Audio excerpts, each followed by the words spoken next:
Oi, meus queridos amigos. Neste vídeo de hoje eu gostaria de dar início à leitura do livro Crime e Castigo, de Fyodor Dostoiévski. É uma obra que contém quase 600 páginas, tá? Da LPM Pocket, tá ok? Eu vou analisar aqui capa contra capa com todos vocês. Tem até uma foto aqui, né, do Fyodor Dostoiévski. Tá? Eu vou analisar todos os detalhes do livro aqui, juntamente com todos vocês, antes de a gente dar início a essa leitura. É um livro maravilhoso, né? Conhecido no mundo inteiro. Eu sugiro muito que vocês leiam esta obra aí. Vamos lá. Uma obra-prima, lendo o que está escrito aqui na contracapa do livro. Dostoiévski é o único psicólogo que tem algo a me ensinar. Friedrich Nietzsche. Um dos romances mais importantes, mais lidos e festejados da literatura, Crime e Castigo, publicado originalmente em 1866, conta a história de um crime e suas consequências. Trata-se de um enredo de suspense e de grande tensão, de uma profundidade psicológica única, passado na turbulenta Rússia czarista do século XIX. Aí tem uns nomes aqui que eu não sei pronunciar. Tá? Raskolnikov é um jovem pobre, ex-estudante da universidade que vive nos bairros marginais de São Petersburgo. Dono de uma mente febril, como todos os grandes personagens de Dostoiévski, de 1821 a 1881, convence a si próprio que, devido à sua extrema miséria, está isento de qualquer lei moral. Porém, quando resolve colocar a teoria à prova, as coisas não saem como esperado, e ele sofre miseravelmente. Crime e castigo, parece dizer o romance, são duas faces da mesma moeda, duas realidades indissociáveis que brotam da mesma semente. Fyodor Dostoiévski nasceu em Moscou em 1821, cursou engenharia e estreou na literatura com a novela Pobre Gente, em 1845. Em 1849, foi condenado à morte por envolvimento com a política liberal. Minutos antes do fuzilamento, sua pena foi comutada por um período de exílio na Sibéria. Morreu em São Petersburgo em 1881. É autor de Os Irmãos Karamazov. Eu tenho este livro aqui, ó. Eu tenho este livro aqui, rapaz. E é grande, viu? Vejam só, ó. Este aqui, ó. Também vou ler este livro aqui para o canal depois, as cenas do próximo capítulo. O Jogador, Notas do Subsolo, eu acho que também tem esse livro aqui, mas eu não vou conseguir encontrá-lo agora, eu acho que ele é menor, né? O Eterno Marido e Memórias da Casa dos Mortos, entre outros. É considerado o mais importante romancista russo ao lado de Tolstói. Olha. LPM Pocket, a maior coleção de livros de bolso do Brasil. Versão de bolso, né? Muito legal. Vamos lá. Fyodor Dostoiévski. Fyodor Mikhailovich Dostoiévski nasceu em Moscou, no hospital onde seu pai, Mikhail Andreevich Dostoiévski, clinicava. Mikhail, apesar de imprimir uma disciplina severa à família, incentivava os 7 filhos ao amor pela cultura. Em 1837, a mãe de Dostoiévski morreu precocemente de tuberculose. A perda foi um choque para o pai, que acabou mergulhando na depressão e no alcoolismo. Fyodor e seu irmão foram então enviados à escola de engenharia em São Petersburgo. Em 1839, morreu o pai de Dostoiévski. As causas são controvertidas e uma das versões é que o pai, que tinha fama de avaro e de violento, foi assassinado pelos servos enfurecidos com os maus tratos. Dostoiévski culpou-se durante toda a vida pelo fato de, em várias ocasiões, ter desejado a morte do pai. Essa questão da culpa, que acabou transparecendo em sua obra, foi estudada por Sigmund Freud no famoso artigo Dostoiévski e o Parricídio, de 1928. Em 1843, concluiu os estudos de engenharia e obteve o grau militar de subtenente. Durante esses anos, dedicou-se à tradução, incluindo a obra de Balzac, um autor que ele admirava. Em 1844, abandonou o exército e começou a escrever a novela Pobre Gente, obra que recebeu uma crítica positiva no seu lançamento. Foi nesta época que contraiu dívidas e sofreu o primeiro ataque epilético. A primeira obra seguiram-se Nietochka Nesvanova. É isso? Escrita entre 1846 e 1848. Noites Brancas, de 1848, também produzida aí pela LPM Pocket, em 2008, entre outras que não tiveram a mesma acolhida da crítica.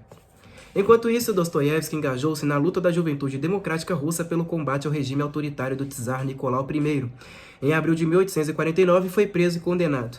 Em novembro do mesmo ano, acabou sentenciado à morte pela participação em atividades antigovernamentais junto a um grupo socialista. No dia 22 de dezembro, chegou a ser levado ao pátio com outros prisioneiros para o fuzilamento, mas na última hora teve a pena de morte substituída por 5 anos de trabalhos forçados na Sibéria, onde permaneceu até 1854. A experiência abalou profundamente o escritor, que iniciou o romance Memórias da Casa dos Mortos, publicado em 1862, também produzido pela LMPM Pocket em 2008.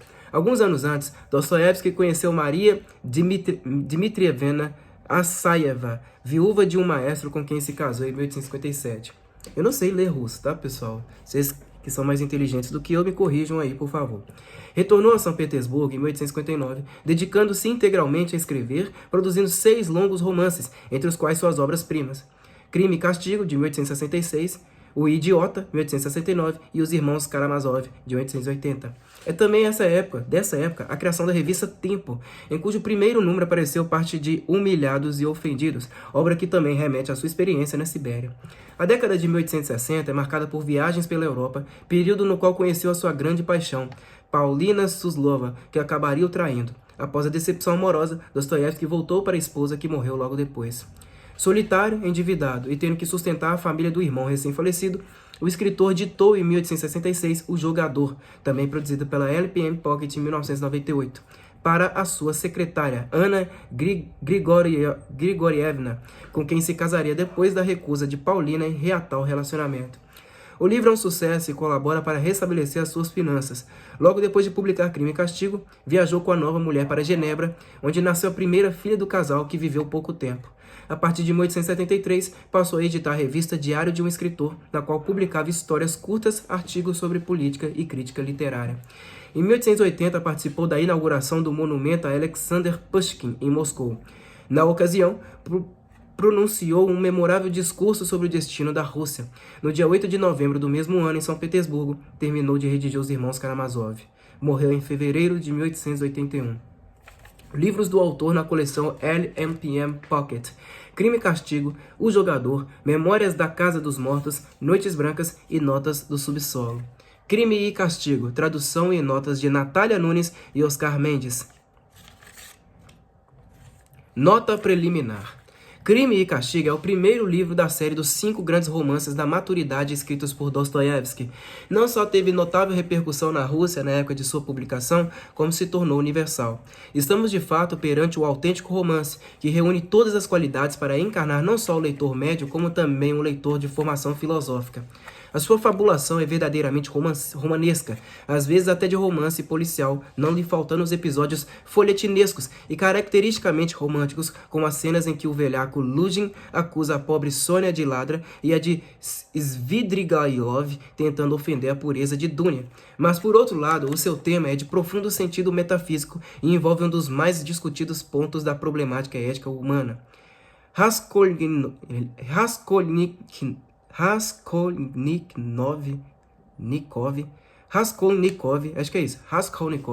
um ex-estudante universitário, rapaz pobre e inteligente, vive à míngua de todos os recursos num cubículo miserável, ruminando um tenebroso plano: assassinar uma velha agiota para roubá-la e com o dinheiro recomeçar então sua carreira, libertar a mãe e a irmã da miséria e do opróbrio.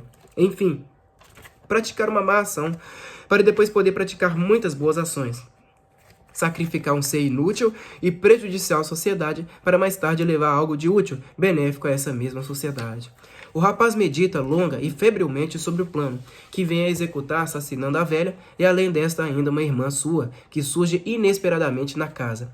Consumado o crime, Raskolnikov apodera-se precipitada e indiscriminadamente de alguns objetos pertencentes à velha e esconde o produto do seu roubo.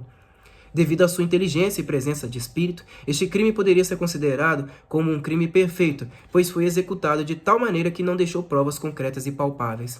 Uma teoria própria que surgira no espírito de Raskolnikov serviu de justificativa para o seu plano e para o seu ato, e essa teoria era que lhe dava precisamente o direito ao crime, a permissão de ultrapassar os limites da ética tradicional e de criar para si mesmo uma nova ética, a ética do super-homem, ao qual era permitido esmagar os homens inferiores, sacrificar o indivíduo para salvar a sociedade.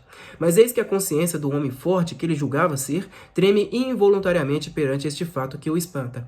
Aquela criatura desprezível, a velha Jota, era, apesar de tudo, um ser humano, e o que o rapaz fizera fora derramar o sangue desse ser. Para além da filosofia, atuavam agora a natureza e a realidade espiritual humana.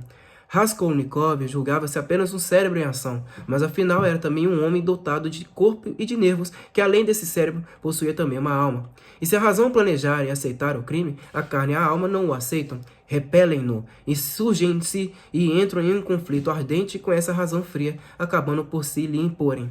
É nesta luta que reside o verdadeiro castigo, a expiação, o verdadeiro castigo, a expiação, luta tremenda, cheia de suores e de delírios, de pavor e de febre, travada nas mais profundas camadas vitais da consciência. Luta que vai tocar as raízes misteriosas da origem sagrada, talvez divina, da própria humanidade. O grande problema que Dostoiévski enfrenta aqui pela primeira vez na sua obra, e de maneira grandiloquente, é o problema da liberdade metafísica do homem. Quais os limites dessa liberdade? É legítima a arbitrariedade? É permitido tudo ou não? Raskolnikov quis ver até onde iam as suas forças e foi para isso, afinal, que matou a velha, e não para roubá-la. Ele queria ver se era mais forte do que os códigos misteriosos gravados no coração do homem. Ao lado da trágica figura do protagonista, outras se erguem, das quais as mais impressionantes serão as de Ekaterina Ivanovna e a de Svidrigailov. A primeira é talvez uma das mulheres mais reais de todas as figuras femininas criadas pelo romancista. É também uma louca, como todas as heroínas de Dostoiévski, mas a sua loucura manifesta-se sobre o plano do relés cotidiano, ao passo que a loucura da maioria das outras heroínas só é aceitável no plano da transcendência, como é o caso da prostituta santa desta obra, a delicada e humílima mulher que acompanhará o assassino ao presídio. Se Raskolnikov é um pervertido pelo orgulho da razão, que procura ultrapassar os limites do mistério da consciência humana, um herético, como indica o seu nome, que se afastou da verdadeira crença, Svidrigailov, que aliás era até que se dispensável na urdidura da fabulação de crime e castigo, é antes um perverso fundamental, uma moral de constituição inata. As páginas que o escritor dedica à análise da tortura moral de Raskolnikov são verdadeiramente geniais, mas o mesmo podemos dizer daquelas em que ele descreve a última noite de vida desse espírito em decomposição. A descrição das sensações e das reminiscências, dos pesadelos e dos delírios que assaltavam essa consciência tenebrosa durante a noite que precede a madrugada em que Svidrigailov se suicida, é algo que uma assombrosa profundidade de penetração psicológica nos sentimentos larvares do inconsciente, e o leitor não deixará de experimentar calafrios, não só perante o poder descritivo, como pela grandeza do gênio dostoiévskiano, dotado de autênticos poderes divinatórios.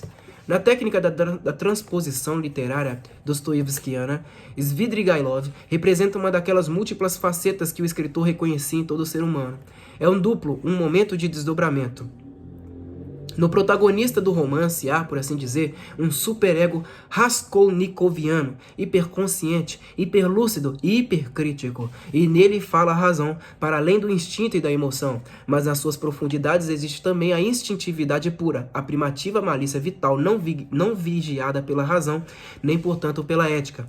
Essa camada natural primordial e primitiva está representada em Svidrigailov, tal como mais tarde em Os Irmãos Karamazov, Smerdyakov será a caricatura bestial de seus irmãos. Perdão, pessoal. A figura do juiz de instrução, Porfiri Pietrovich, com todos os diálogos que se travam entre ele e Raskolnikov, é também digna do epíteto de admirável. Ninguém deixará de reconhecer em Crime e Castigo um dos pontos mais altos em que Dostoiévski tão artisticamente soube transpor para a literatura seu complexo de Édipo. O assassino Raskolnikov é também um duplo do próprio Dostoiévski. O seu caráter sombrio e orgulhoso, a sua insociabilidade, a sua inteligência, tudo isso pertencia ao escritor. O quarto miserável, sem luz e sem ar, o ambiente pesado, sufocante e poeirento do verão peterburguês, Tudo isso, petersburguês, tudo isso eram quadros da vida do escritor. E a velha agiota é a réplica do avarento pai de Dostoiévski, que lhe negava o dinheiro que tão necessário lhe era no princípio da sua carreira e da entrada no mundo social. O drama de Raskolnikov foi o drama de seu criador. Claro que, na realidade, Dostoiévski não matou o pai, mas teria-lhe desejado a morte, teria pensado que mais valia que o velho fosse mais generoso para com ele, que era jovem e tinha uma obra a realizar. Mas nem só por obras peca o homem, peca também por palavras e pensamentos. Dostoiévski teria pecado em pensamento, e para sua sensibilidade, isso seria o suficiente para assombrar-lhe a consciência durante toda a vida, até a sua última obra, Os Irmãos Karamazov. Também, em Crime e Castigo, se projeta o amor do romancista pela mãe. Raskolnikov também ama a sua desveladamente. A autobiografia do escritor está presente em todas as cenas e personagens do romance. Ekaterina Ivanovna, com a sua tísica, a sua fantasia exaltada, a sua megalomania, não é outra senão Maria Dmitrievna, a primeira esposa do escritor. Assim como o marido desta é Marmeladov, alcoólico inverterado. Aliás, a figura do bêbado, degradado pelo seu vício, que acaba por beber mais e mais para sentir melhor a própria degradação numa volúpia masoquista do próprio sofrimento, é uma das constantes na obra dostoiévskiana. De tal modo que o escritor, nos seus planos primitivos, acerca deste romance, chegou até a pensar em intitulá-lo de Os Bêbados. Certamente que nem só o drama íntimo do escritor, o seu complexo de Édipo, teria servido de fundo à temática e fabulação de Crime e Castigo. Obra descrita já depois da sua saída do presídio siberiano, certamente que a sua observação de certos criminosos, alguns dos quais permaneciam sem remorsos e tinham praticado seus crimes a sangue frio, havia de impressionar o romancista e levá-lo a um aprofundamento da sua análise da consciência e uma meditação mais ampla sobre o problema do mal e da liberdade metafísica do homem. Natália Nunes. Publicado sob licença da editora Nova Aguilar em 2007. Crime e Castigo, primeira parte. Capítulo 1. No começo de julho, uma época extremamente quente, um rapaz saiu de um cubículo alugado na travessa de S e, caminhando devagar, dirigiu-se à ponte de K. Discretamente evitou encontrar-se com a dona da casa na escada. O cubículo em que vivia ficava bem debaixo do telhado de uma casa de 5 andares e parecia mais um armário do que um quarto. A mulher que o alugara para ele, com refeição completa, vivia no andar logo abaixo, e por isso, quando o rapaz saía, tinha de passar fatalmente diante da porta da cozinha, que estava quase sempre escancarada para o patamar. E todas as vezes que agia assim, sentia uma mórbida impressão de covardia, que o envergonhava e o fazia franzir o senho. Estava zangado com a dona da casa e tinha medo de encontrá-la. E isso não porque fosse covarde ou tímido. Pelo contrário, é que já há algum tempo se encontrava num estado de excitação e nervosismo parecido com o da hipocondria. Estava a tal ponto apegado ao seu quarto e afastado de todos que receava se encontrar com quem quer que fosse, e não somente com a dona da casa. A pobreza o deprimia, mas há algum tempo até isso deixara de incomodá-lo. Abandonara por completo seus trabalhos cotidianos e não queria se preocupar com eles. Na realidade, não temia a dona da casa, por mais que ela pudesse tramar com ele. Agora, ter de parar na escada para escutar todas as tolices daquela mulher, estúpida até o absurdo, que não lhe interessava absolutamente nada, todos aqueles disparates a respeito do pagamento, aquelas ameaças e lamúrias, e além do mais de ter de falar, desculpar-se, mentir, não preferia se atirar como um gato pela escada abaixo e se deixar, preferia se atirar como um gato pela escada abaixo e se deixar cair sozinho, contanto que não visse ninguém. Além disso, dessa vez, o receio de se encontrar com a sua credora acabou por chocar a ele próprio assim que se viu na rua.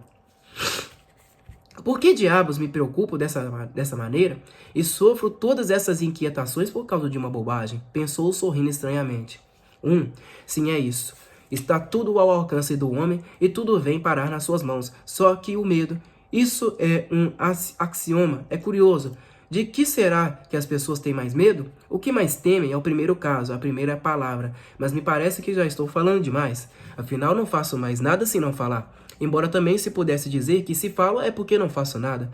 A verdade é que durante este último mês me deu a mania de falar enquanto fico ruminando no meu canto, sobre ninharias. Bem, e afinal aonde vou? Serei capaz disso? Será isso uma coisa séria? Não, de maneira nenhuma. Divirto-me, mas é à custa da minha imaginação. É uma brincadeira. É isso mesmo, uma brincadeira. Na rua fazia um calor sufocante, a qual se juntavam a aridez, os empurrões, a cal por todos os lados, os andaimes, os tijolos, o pó e o mau cheiro peculiar do verão, conhecido de todos os petersburguenses que não possuem uma casa de campo. Tudo isso provocava uma impressão desagradável nos nervos do rapaz já bastante abalados. Completavam o tom repugnante e o triste colorido do quadro, o cheiro insuportável das tabernas, particularmente numerosas naquele setor da cidade, e os bêbados que se encontravam a cada passo, apesar de ser dia útil. Um sentimento de profundo desgosto se refletiu por um momento nas feições finas de rapaz. Para dizer a verdade, era um rapaz bonito, com magníficos olhos escuros, cabelos castanhos, estatura acima da mediana, magro, de muito boa figura. Mas não tardou que voltasse a mergulhar numa espécie de indiferença profunda, e para sermos mais precisos, num completo alheamento de tudo, de tal maneira que caminhava sem fixar a atenção à sua volta, e também sem querer fixá-la. Somente uma ou outra vez murmurava qualquer coisa por entre os dentes, obedecendo ao costume de monologar que há pouco confessara a si mesmo. Agora mesmo teve de reconhecer que às vezes os seus pensamentos se confundiam e se sentia fraco, e já era o segundo dia em que não se alimentava. Estava tão mal vestido que outra pessoa, ainda que acostumada a essa aparência, não se atrevia a sair à rua em pleno dia, com aqueles andrajos, apesar de que aquele bairro era de tal natureza que ninguém ali reparava no vestuário.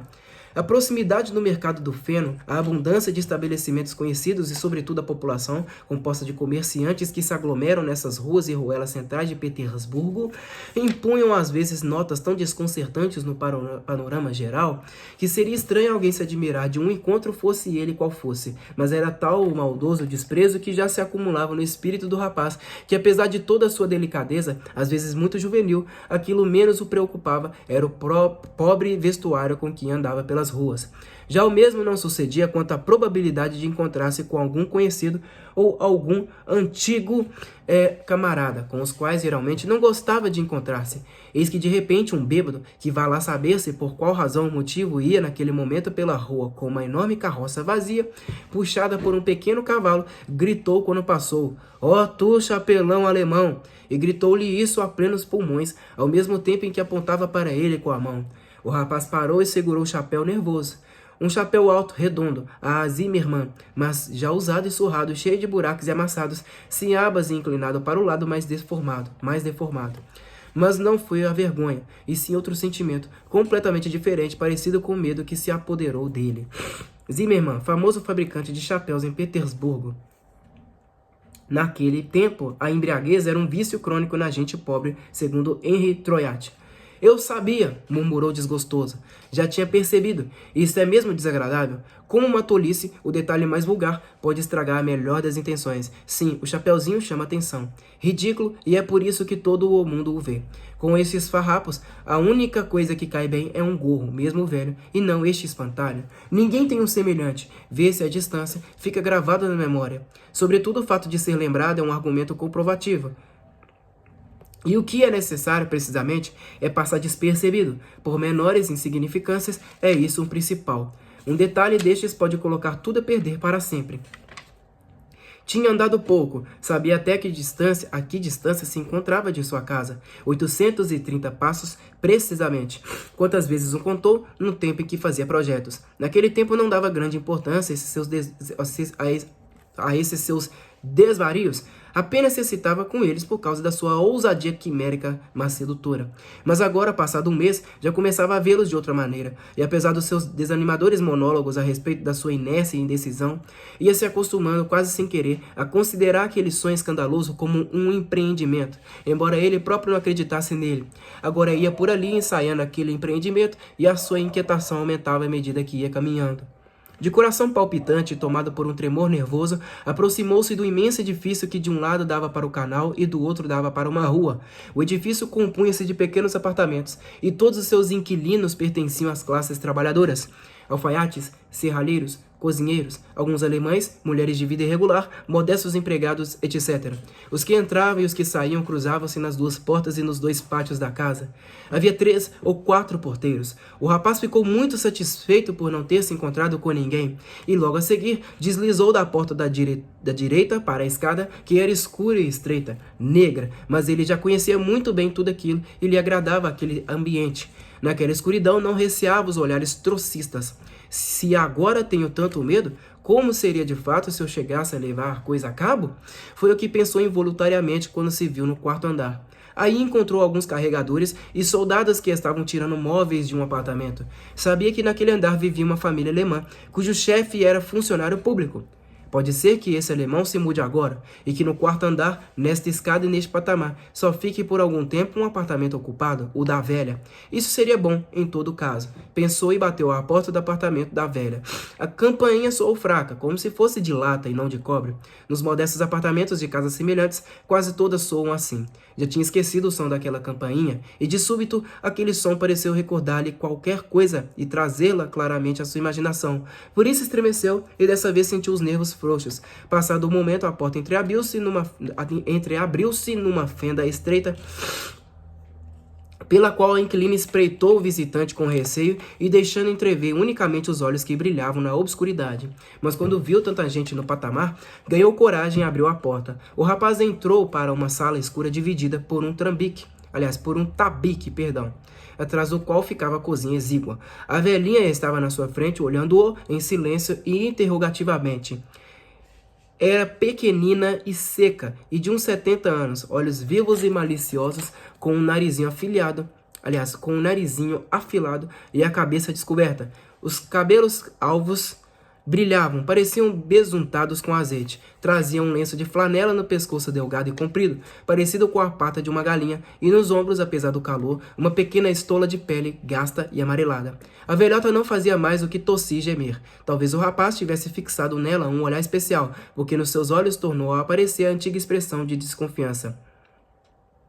Raskolnikov, o estudante. Já estive aqui no ano passado. Apressou-se a murmurar o rapaz, fazendo uma meia reverência, pois lembrou-se de que era preciso ser mais delicado.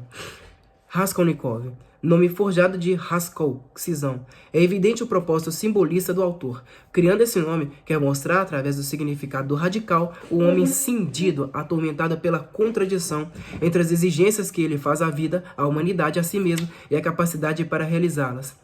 Em Crime e Castigo, esse simbolismo não tem sentido religioso, embora os termos Raskol e Raskolnik fossem na época habitualmente aplicados à seita religiosa dos velhos crentes e aos seus adeptos, cindidos da Igreja Ortodoxa e combatidos pelo poder central.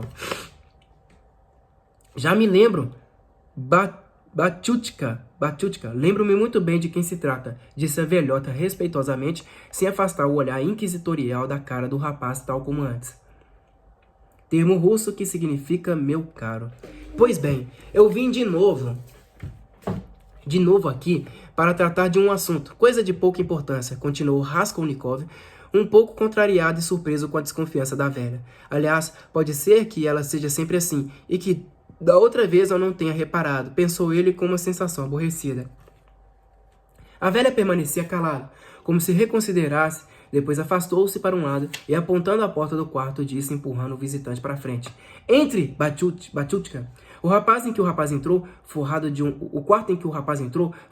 papel amarelo, com vasos com gerânios e pequenas cortinas de musselina na janela, estava naquele instante iluminado pelo sol poente.